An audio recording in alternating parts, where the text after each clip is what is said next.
আজকে আমরা দেখব কিভাবে পেন টুল ব্যবহার করতে হয়।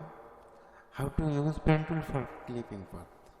তো ক্লিপিং পাথের জন্য পেন টুল অবশ্যই আপনাকে ইউজ করতে হবে, যে কোনো কাজ করতে যান, এই জন্য এটাকে মাস্টার পেন টুল বলা হয়। তো আসলে এই মাস্টার পেন টুলের কাজ না জানলে আসলে আপনি কোনো ডিজাইনারই না।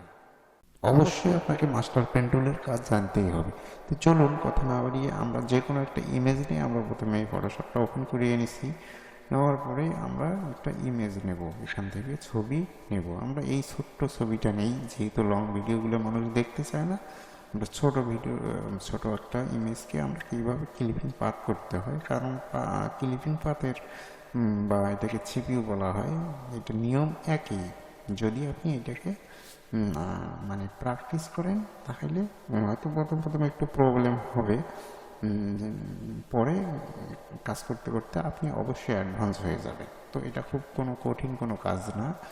তো আমরা এই যে এটা ইমেজটা ওপেন করে নিছি, নেওয়ার পরে আমরা এখান থেকে এই যে দেখেন লেয়ার প্যানেল, এই যে উইন্ডোজ থেকে আপনারা এখান থেকে সব টুলগুলো পাবেন। আপনার কি কি দরকার এখান থেকে আপনারা ক্লিক দিয়ে সেটে নেবেন। এই যে লেয়ারে দেখেন ঠিক আছে, এই যে লেয়ার এটা ওপেন।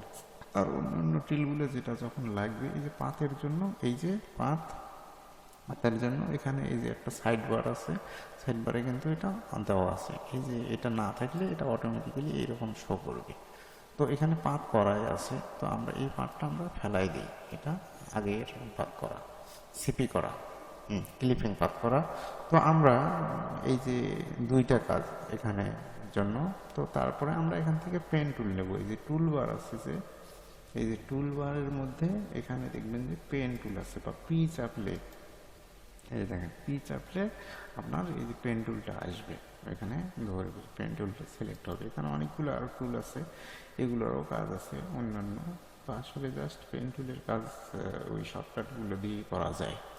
তো আমরা এখান থেকে দেখবো যে পেন টুলটা নিলাম, নেওয়ার পরে এখান থেকে দেখবেন যে পাতে আছে কিনা। শেপে থাকলে কিন্তু শেপ অনুযায়ী এই যে যদি এইগুলো কালার সিলেক্ট করা থাকে, এই যে ফিল দেওয়া থাকে, ফিল এখানে ব্ল্যাক দেওয়া আছে, স্ট্রোক আছে হচ্ছে এই যে এই কালারটা আপনার হচ্ছে ব্লু, মানে হালকা ব্লু এটা।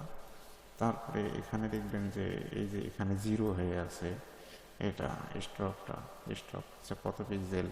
তারপরে স্ট্রোকের লাইনটা কী হবে, যদি এটা দেন, এটা দেন, এটা দেন। যদি এই যে শেপ লেয়ারে থাকে এখানে সিলেক্ট, তাহলে কিন্তু আপনার এই যে আমি এখানে দেখেন পাত, তার একটা রাফ পাত টানতেছি, এই যে দেখেন শেপ অটোমেটিক্যালি কিন্তু এটা ধরতেছে। তো এটা অবশ্যই বুঝতে পারছেন যদি শেপে থাকে। হ্যাঁ, শেপেরও কাজ আছে, শেপ দিয়ে নিতে পারেন, শেপ দিয়েও করা যায়। তো আমরা মূলত দেখব আমাদের যে সবসময় দরকার বেশি হয়, দেখবেন যে সিপির জন্য ক্লিপিং পার্টটার অবশ্যই দরকার হয়।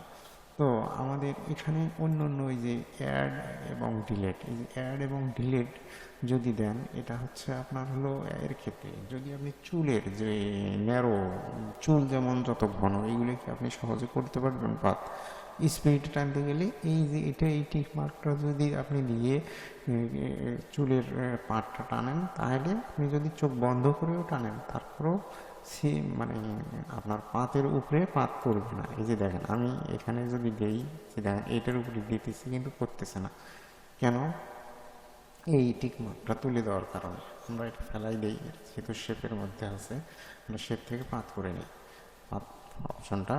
তো এখান থেকে এখন দেখেন এই যে যদি এটা টিক মার্ক দেওয়া থাকে, এই যে দেখেন এখানে ধরতেছে। যদি আমি টিক মার্কটা তুলে দেই, আবার এটা ফেলাই দিই, তাহলে বুঝতে পারবেন। এখানে দিলাম, দেওয়ার পর দেখেন মাঝখানে টিক মার্ক কিন্তু নাই। এখন দেখেন যদি আপনি চেষ্টা করেন দেওয়ার, এটা হবে না। এটার কাজটা এটাই, এটা বুঝতে পারছেন। তারপরে হচ্ছে এখান থেকে আছে সেটিংসের এটা হচ্ছে কালার, এটা রাবার। এই যে যদি এই রাবারটা দেন, টিকমার্কটা দেওয়া থাকে, তাহলে কিন্তু আপনার এখানে দেখেন এই যে পেন টুলটা টানতেছি, এখানে কিন্তু কিছুই দেখাচ্ছে না। এর যে এই যে স্ট্রেসটা সুতাটা যেটাকে বলা হয়, সেটা কিন্তু এখানে দেখাচ্ছে না। এটা যদি আপনি এখানে এই যে টিকমার্ক দেন, তাহলে কিন্তু এখানে এটা দেখাবে। দেখছেন, এই দেখেন এখন দেখাচ্ছে। তো তারপরে হচ্ছে এখানে এই যে মিডলে, এটা হচ্ছে অ্যালাইনমেন্ট, যেটা আর এখান থেকে হচ্ছে এই যে এটার কাজ আছে, সবসময় দেখবেন যে এই টিক মার্কটাতে রেখে কাজটা করবেন। তাতে দেখবেন যে কখনো দেখবেন যে অনেক সময় 3টা 4টা পাত করছেন এই যে এর ভেতরে, সরি, এখান থেকে এটা তুলে দেই। এটা ওয়ার্ক পাতে থাকলে এটা হবে না, পাত করে নেবো ডাবল ক্লিক দিয়ে। তারপরে এখানে সেকেন্ড পাত আর একটা করি, এই যে সেকেন্ড পাত আর একটা করি। মনে করেন যে 2টা পাত এখানে কন্ট্রোল চেপে ধরে এই যে পাতের মধ্যে ক্লিক দিলেন, এই যে সিলেক্ট হয়ে গেছে 2টা পাতই। কিন্তু অনেক সময় দেখবেন যে 2টা পাত সিলেক্ট হবে না, একটা সিলেক্ট হবে আর একটা হচ্ছে না। সেই ক্ষেত্রে কী করবেন, এইরকম এটা পাতে ক্লিক দিয়ে কন্ট্রোল চেপে ধরে মাউস ধরে ড্র্যাগ অ্যান্ড ড্রপ করে এই যে উপরে ধরে নিচে পর্যন্ত টেনে সিলেক্ট করে নেবেন। এটা এখান থেকে অন্য ওই যে এটা দিয়েও ডাইরেক্ট সিলেকশন দিয়েও করা যায়। তো এটা করে নেওয়ার পরে এই যে এখানে দেখেন, এই যে এইটাতে এই অপশনটাতে গিয়ে এই যে এইটাতে ক্লিক দিয়ে নিতে হবে। দিলে কি হবে, তখন আপনার এই যে একটা ধরতো না হাইড হয়েছিল, সেটাই আবার গ্যাপটা ফিল আপ হয়ে যাবে। তো এটা ছিল অপশনগুলো, এটা খুব কোনো কঠিন কিছু না। তারপরেও কোনো প্রবলেম হলে, এনি প্রবলেম, যারা আপনার সিনিয়র তাদের কাছ থেকে হেল্প নেবেন, কারণ ফটোশপটা একটা কঠিন, আপনি অ্যাডভান্স হতে গেলে কঠিন না, আপনি শুরুতে তো অবশ্যই সবারই শুরু মানে প্রবলেম হয়, হাঁটি হাঁটি পা পা করেই বড় হতে হয়। তো ব্যাপারটা এইরকমই, কঠিন কিছু না, যখন প্র্যাকটিস করবেন তখন অটোমেটিক্যালি ঠিক হয়ে যাবে। আর অবশ্যই আপনার শিক্ষকের বা টিচারের তো অবশ্যই বা সিনিয়রদের হেল্প নিতেই হবে। তো এটা ফটোশপ একা একা সব কিছু শিখতে পারবেন অবশ্যই, কারো না কারো কিছু টিপস আছে, ওগুলি হেল্প নিতেই হবে। তো সেই জন্য অনেক সময় ভিডিওতে অনেকে অনেক কিছু টিপসগুলো বলে না, বা এগুলো কাজ করতে করতেই শিখে যেতে হয়, সিনিয়রদের হেল্প নিতে হয়। তো এখানে দেখেন যে এই যে পেন টুলটা আছে, আমরা এখন পেন টুলটা দিয়ে অন্য যে মোটামুটি আর এখানে তেমন কিছুই নেই, এখানে আমরা সবই দেখে গেলাম। দেওয়ার পরে আমরা এখান থেকে একটা পাত নেবো, এই যে প্লাস আছে আইকনটা আছে, এখানে পাতে ক্লিক দেবো। দেওয়ার পরে এখানে এই লেয়ারেই থাকবে, যেহেতু এটা আমাদের শুধু পাতের কাজ, আমরা যেহেতু এখানে পাত নেবো। নেওয়ার পরে এই যে দেখেন ইমেজটাকে একটু বড় করে নিলাম। নেওয়ার পরে এই জায়গাতে একটা ক্লিক দিলাম, দিয়ে যদি সোজা মানে ইমেজ যদি সোজা হয় তাহলে আপনি শিফট চেপে ধরে কিন্তু এই যে ক্লিক দিয়ে নিতে পারেন, যদি গান হয়। আর এই জায়গাগুলোতে দেখেন, এই জায়গাগুলোতে একটু এই যে কোনো কিছু চাপে না, শুধু মাউসের ক্লিক বাটন চেপে ধরে এই যে এখানে ক্লিক দিয়ে এই যে জায়গাটা একটু যেমন একটু বাঁকা, এখানে কার্ভ আছে, এখানে অল্টার চেপে ধরছি, কিন্তু ক্লিক দিয়ে অল্টার চেপে ধরা হয়েছে। ক্লিক দিয়ে অল্টার চেপে ধরে তারপরে কিন্তু আমরা এই পাশে নিচ্ছি আপনার হচ্ছে সুতাটাকে বা মাউসের পয়েন্টারটাকে ইমেজ বরাবর নিচ্ছি। নেওয়ার পরে এখানে জাস্ট ক্লিক দিয়ে আমরা এই যে সুতাটা আছে দুই সাইডে দেখেন, দুইটাই কিন্তু সমান, এটা আমরা সমান করে ইমেজ বরাবর এটা আনছি।